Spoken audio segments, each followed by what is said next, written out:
PR kita ke depan yang harus kita tuntaskan gitu. Kira-kira kalau masih banyak PR, kalau diberi bobot ya, PR ini kan tentu setiap PR itu ada bobotnya beda-beda ya. Ya, Kalau ada 1 sampai 10, kira-kira PR kita berapa ini untuk Provinsi Banten? PR kita masih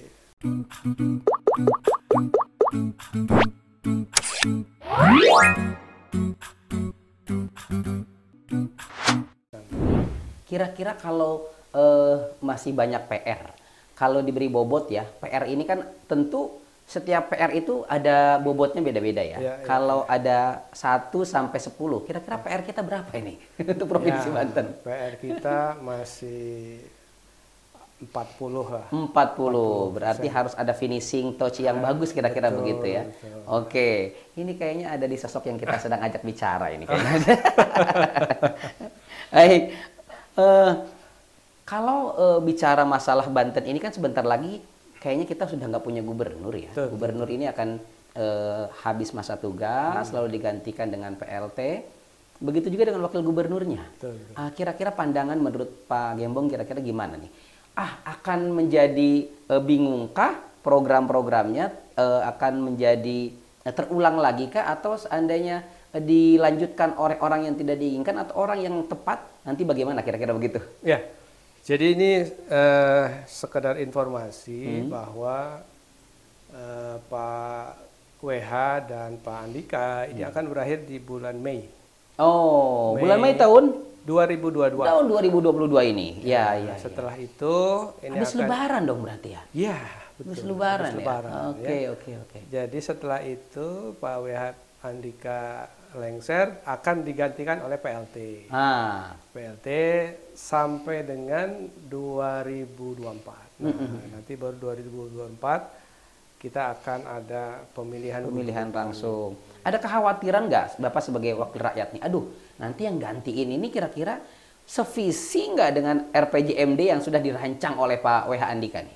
Ya, jadi kan begini, kalau RPJMD nanti begitu 2022, walaupun PLT dia harus membuat RPJMD. Oh, yang baru ya? Iya, buat RPJMD sampai dengan ya 2024 lah ya, sampai nanti terpilihnya gubernur baru.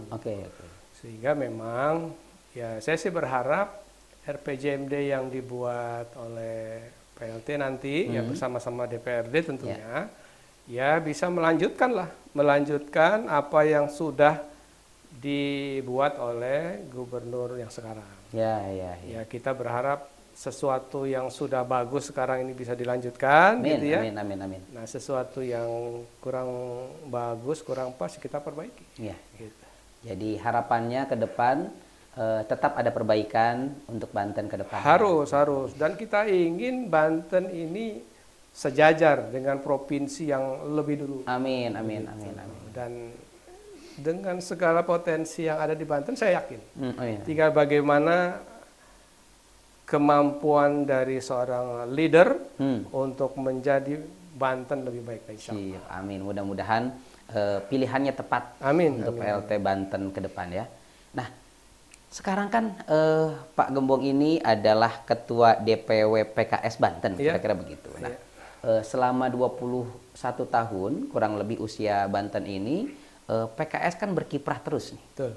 Nah, apa kiprah PKS di Banten ini? Bagaimana kiprah PKS di Banten ini maksudnya? Ya, memang sejak Provinsi Banten terbentuk, ya kita ini tidak pernah kosong dalam mengirimkan wakilnya di parlemen. Dari pertama kali Banten Dari pertama kali terbentuk, ya walaupun memang di awal terbentuknya Provinsi Banten kita wakilnya itu baru dua orang di pertama ya, itu tahun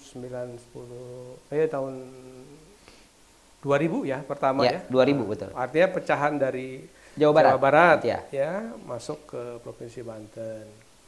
Nah kemudian setelah itu baru tuh setelah 2 orang berikutnya pernah kita 11 ya, pernah juga 9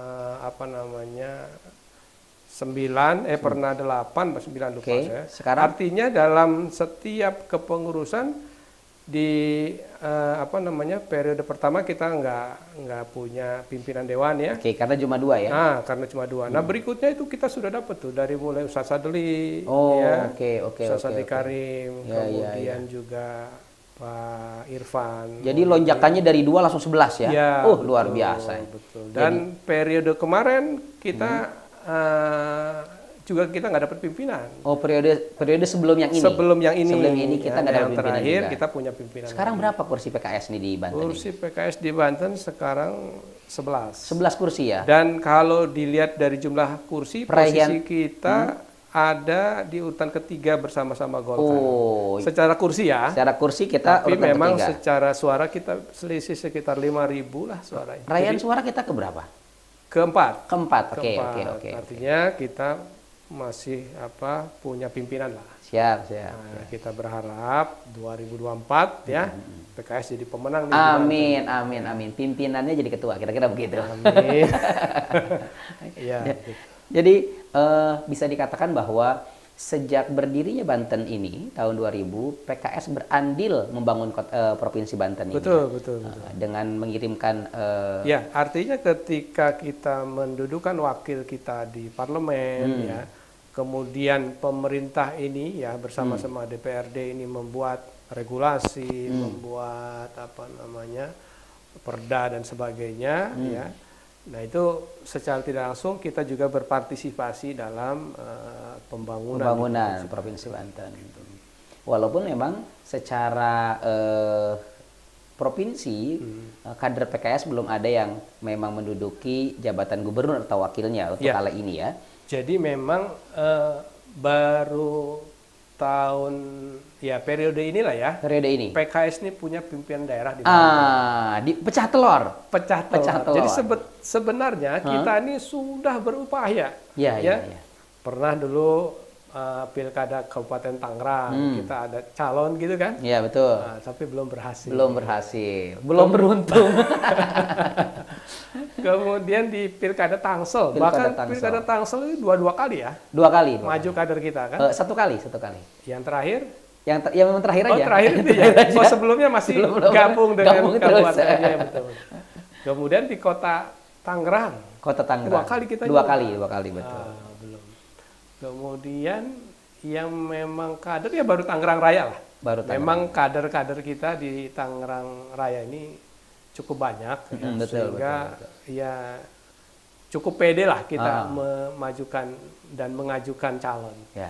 Nah, justru yang agak unik itu di tahun kemarin kita justru punya sekarang pimpinan daerah. Walaupun saat ini masih wakil wali kota. Oke, masih nomor 2 ya. Di Cilegon. Cilegon. Tapi udah prestasi yang luar biasa. Karena target kita di periode kemarin itu pecah telur. Alhamdulillah pecah telur kan. Nah, di periode saya sekarang ini ya mudah-mudahan telurnya jangan cuma satu doang. Siap. Ya. Ada nanti di Tangsel, di Kota Tangerang. Amin. Kita target sih mudah-mudahan dari semua 8 kabupaten kota ya kita bisa mengajukan calon semua dari kader. Amin. Dan mudah-mudahan bukan cuma mengajukan tapi memenangkan. Amin. Sehingga bisa memberikan kontribusi lebih kepada bangsa dan negara ini, terutama Provinsi Banten. Kira-kira begitu ya? Iya, betul. Nah, kalau untuk meraih kemenangan, tadi Pak Gembong sudah cerita bahwa di periode ini kita pecah telur di Cilegon, di kota Cilegon sebagai wakil dari wali kota Cilegon. Nah, persiapan apa saja yang sudah dilakukan oleh PKS Provinsi Banten untuk meraih kemenangan di tahun 2024? Ya, jadi pertama yang kita siapkan adalah memantapkan infrastruktur. Infrastruktur partai dari tingkat DPW, DPD, DPC sampai dengan desa dan kelurahan. Sampai ranting ya? Hampir ranting. Alhamdulillah PKS Banten ini di dalam wilayah Banjabar ya. Ini sudah yang termasuk yang lengkap infrastrukturnya 100%. Kita sudah sampai pengurus desa dan kelurahan DPRA ya sudah 100%. Nah, itu yang pertama, infrastruktur kita siapkan. Infrastruktur sudah 100%. 100% sudah sebanten selesai ya kan. Nah, kemudian langkah berikutnya adalah kita mencoba memperbanyak kuantitas anggota. Oke. Ya, Bukan jadi cuma kualitas tapi kuantitasnya juga. Kuantitasnya. Dan ini kita awali dengan KTA-nisasi. Oke. Jadi target kita sampai dengan 2024 ini 160.000 KTA. 160.000 KTA? 160.000 KTA. Luar biasa. Artinya kalau saja 160.000 KTA ini udah bisa kita raih, begitu ya, sudah bisa kita kumpulkan di 2024. Kalau satu orang saja mengajak 5 orang saja, 16 kali 5 sudah 800.000 suara. Luar biasa, luar biasa. Kemarin kita itu dapat suara 600 ribuan. 600 ribuan kemarin 600 ribuan dapat 11 kursi. Nah, kalau memang dapat 5 orang saja, satu orang ngajak 5, 800 ribu. 800.000 ya. Itu 5 orang itu suami atau istrinya, anaknya, itu orang tuanya. Nggak usah kemana-mana, satu keluarga. Satu keluarga saja ya. Apalagi kalau kita 10 kan. Oke, luar biasa. Kemenangan ini ya tinggal waktu. Amin. Tapi kita juga jangan lalai. Kita harus serius mengerjakan. Kan target ini target yang luar biasa lompatannya gitu ya. Jadi kalau kitanya nggak serius, jangan-jangan hanya sekedar target. Hanya wacana saja jadinya ya. Saya terakhir pertanyaan nih, bagaimana caranya agar masyarakat Banten ini gabung atau ikut ke PKS? Tapi sebelum dijawab, ini kita siapkan kopi khas Banten. Ini kopi khas Banten. Jadi sesuai pertanyaan tadi ya. Padahal nggak diatur ya. Ini teh apa kopi gitu. Ternyata kopi ini. Ini kopi khas Banten. Silakan cicipi dulu kopinya. Kopinya tanpa gula kayaknya. Kalau kopi tanpa gula masih bisa dinikmati. Kalau kopi tanpa air susah dinikmati ya. Kayak makan sagon. Ini nikmat ini kopinya tanpa gula. Mantul. Jadi kalau minum kopi tanpa gula ini katanya kopi ini mengandung antioksidan. Jadi bagus.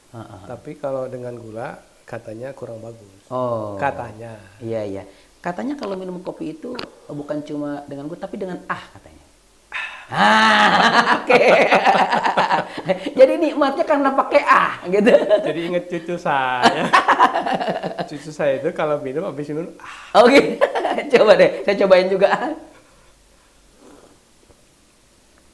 Oh bener nikmat ternyata kalau pakai Oke.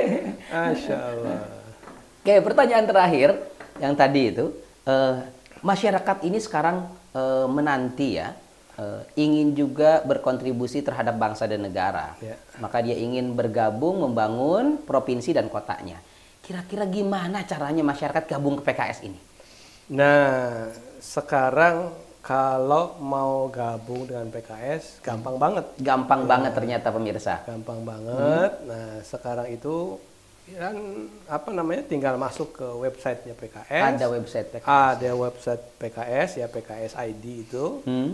Kemudian di situ masuk tuh kalau kita mau daftar jadi anggota prosesnya sangat mudah. Sangat mudah gitu ya. Itu kalau mau langsung atau juga bisa menghubungi kantor-kantor partai terdekat, ya ada di tingkat desa atau kelurahan, Deperak tadi ya, tingkat kecamatan, tingkat kabupaten. Bahkan kalaupun mau langsung ke provinsi di kantor DPW Provinsi Banten, mangga silakan. Tinggal bilang aja. Tinggal bilang. Saya mau jadi kader PKS. Itu langsung. Gitu. Insya Allah mudah-mudahan harapan Pak Gembong, harapan kita semuanya, PKS menjadi partai terbesar di Provinsi Banten. Amin ya Allah. Menjadi pemenang juga di Pilkada Banten dan semua kota kabupaten di Banten dapat terwujud. Dan mudah-mudahan PKS menjadi pemenang di tahun 2024. Terima kasih Pak Gembong atas kehadirannya di Gosip ngobrol seputar informasi PKS Provinsi Banten. Mudah-mudahan informasi yang diberikan bisa bermanfaat buat kita semuanya. Amin. Bisa terus memotivasi kita semuanya untuk terus berjuang bersama Partai Keadilan Sejahtera. Terima kasih. Sama-sama Pak Mus. Assalamualaikum warahmatullahi wabarakatuh.